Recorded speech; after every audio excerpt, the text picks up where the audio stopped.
પૂર્વ ક્રિકેટર અને સાંસદ યુસુફ પઠાણને હાઈકોર્ટથી મોટો ઝટકો લાગ્યો છે। હાઈકોર્ટે ટીએમસી સાંસદ યુસુફ પઠાણની અરજી ફગાવી છે। યુસુફ પઠાણે તાંદલજામાં મહાનગરપાલિકાના પ્લોટ પર ગેરકાયદે બાંધકામ કર્યું। 978 ચોરસ મીટર જગ્યા મેળવવા માટે યુસુફ પઠાણે વીએમસીમાં અરજી કરી હતી। વર્ષ 2014માં જમીન ફાળવણીનો પ્રસ્તાવ રદ થવા છતાંય યુસુફ પઠાણે જમીન પર કબજો કર્યો હતો। હાઈકોર્ટની સિંગલ બેન્ચે પૂર્વ ક્રિકેટરની અરજીને ફગાવી છે। યુસુફ પઠાણે હવે ડબલ જજની બેન્ચ સામે અરજી કરવી પડશે। અને આજ મુદ્દે સંવાદદાતા માનુ ફોન લાઈન પર છે। માનુ, પૂર્વ ક્રિકેટર અને સાંસદ યુસુફ પઠાણ કે જેમની અરજી હવે હાઈકોર્ટે ફગાવી છે, આ મુદ્દે વધુ શું જાણકારી?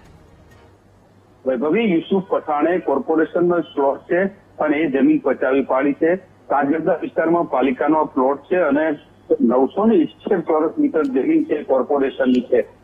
જે રીતે યુસુફ પઠાણની આ જમીન પરત લેવા ખુલ્લી કરવા માટે કોર્પોરેશને નોટિસ પણ આપેલી છે, પરંતુ આ કેસને લઈને હવે યુસુફ પઠાણ હાઈકોર્ટ સુધી પહોંચ્યા છે।